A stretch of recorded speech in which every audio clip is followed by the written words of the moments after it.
మనోహర్ గారు మంత్రిగా ప్రమాణ స్వీకారం చేశాక తన శాఖకు న్యాయం చేస్తూ అనేక ప్రాంతాల్లో పర్యటించినప్పుడు అనేక గోడౌన్లు కూడా తనిఖీ చేశారు. ఏదైతే పేద ప్రజల సంక్షేమం కోసం అన్న తారక రామారావు గారు ప్రారంభించిన ₹2 కేజీ పథకాన్ని ఇవాళ నిర్వీర్యం చేస్తూ కొంతమంది దుర్మార్గులు దీన్ని పక్కదారి పట్టిస్తూ ఉన్నారు. ఈ మధ్య చూసాం మనం కాకినాడ కేంద్రంగా ఏ విధంగా వ్యవహారాలు నడిచినాయో. డిప్యూటీ ముఖ్యమంత్రి గారు పవన్ కళ్యాణ్ గారు కూడా వెళ్ళి అక్కడ తనిఖీ చేసిన సందర్భం చూసాం. ఒక అడ్డాగా కాకినాడ పోర్టును అడ్డాగా ఇతర రాష్ట్రాల నుంచి ఇతర జిల్లాల నుంచి కూడా అక్కడ తరలించి ఏ విధంగా బయటకు వెళ్ళిందో. ఇవాళ ఏదైతే పేద వర్గాల సంక్షేమం కోసం ఇచ్చిన బియ్యం మరలా రీసైక్లింగ్కి వెళ్ళిపోతుంది. కొంతమంది మిల్లు యజమానులు ఆనాటి ప్రభుత్వ పెద్దల యొక్క సహకారంతో ఆనాటి సివిల్ కార్పొరేషన్ చైర్మన్ ఎమ్మెల్యే ఒక ఎత్తు అయితే ఎమ్మెల్యే తండ్రి ఒక ఎత్తు, ఇద్దరూ కలిసిన సారథ్యంలో ఏ విధంగా దోపిడీ జరిగిందో మనం చూసాం. ఇవాళ 6A కేసులు పెడతా ఉన్నారు సార్, నామినల్ కేసులాగా అయిపోతుంది.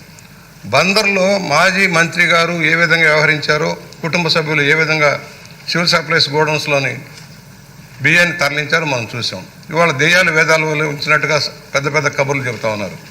నేను అడుగుతూ ఉన్నా, అసలు రాష్ట్రంలో రేషన్ కార్డులకు సప్లై చేస్తున్న రేషన్ ఎంత ఇవాళ? ఎందుకంటే చాలామంది ఆ బియ్యాన్ని వాడుకోకుండా ఇతర అని అమ్ముతూ ఉన్నారు. కొంతమంది ఎవరైతే ఈ బియ్యం సప్లైదారులు కూడా అక్కడ ఇవ్వకుండా వాళ్ళకి నగదు ఇచ్చి కొంత చేతిలో ₹10 ₹5 చేతిలో పెట్టి ఆ బియ్యాన్ని మళ్ళా సార్టెక్ చేసి ఇతర ప్రాంతాలకి పంపించి ఎక్స్పోర్ట్ చేసేందుకు ప్రయత్నం చేస్తూ ఉన్నారు.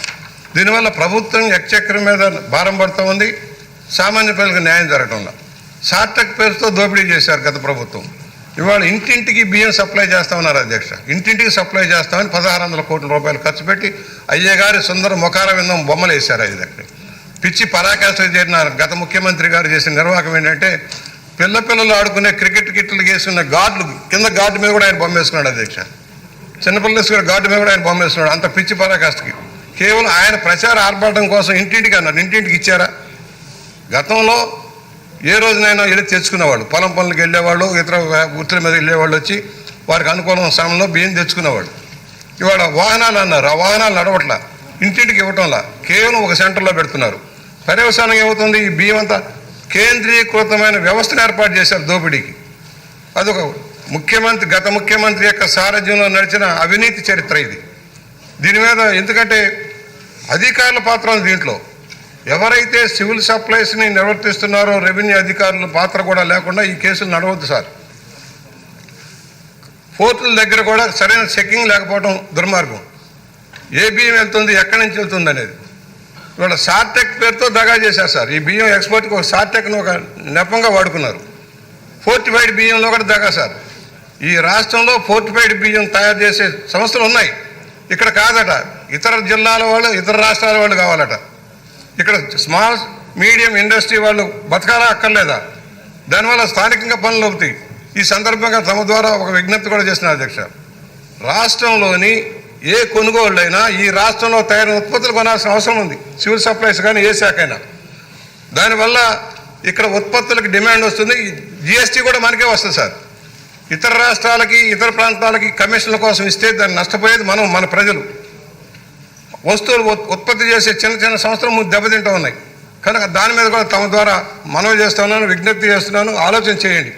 ఒకటి, దీనికి సంబంధించి ప్రధానమైంది ఏ కంపెనీ ఇవాళ నెపం వేరే వాళ్ళ మీద వేస్తూ ఉన్నారు.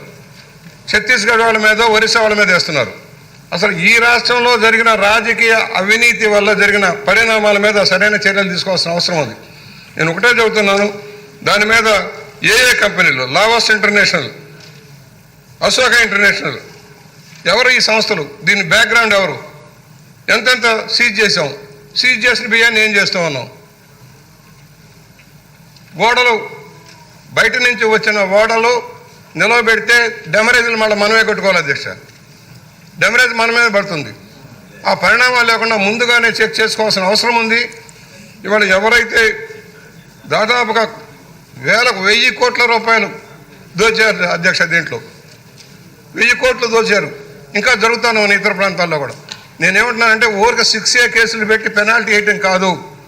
ఎలాగైతే మనం తెచ్చిన ల్యాండ్ గ్రాబింగ్ చట్టం లాంటి చట్టం తెచ్చి పేద ప్రజల సంక్షేమానికి అడ్డుపడుతున్న రాష్ట్ర ఎక్స్చెక్కర్కి నష్టం కలిగిస్తున్న వ్యక్తుల మీద కఠిన చర్యలు తీసుకోవాల్సిన అవసరం ఉంది. పీడీ యాక్ట్లు పెట్టి లోపల పెట్టాల్సిన అవసరం ఉందని సవినయంగా నేను ద్వారా మనవి చేస్తున్నాను. అది చాలా సుదీర్ఘంగా వివరించారు పెద్దలు. సో చేత తర్వాత ప్రశ్నించవలసిన వాళ్ళు సూటిగా మనోహర్ గారిని ప్రశ్నిస్తే ఆయన సమాధానం చెప్తారు. అందుకని ఇంత సుదీర్ఘంగా కాకుండా ప్రశ్నించాలని కోరుకుంటూ కోన రవికుమార్ గారు. నమస్కారం అధ్యక్ష.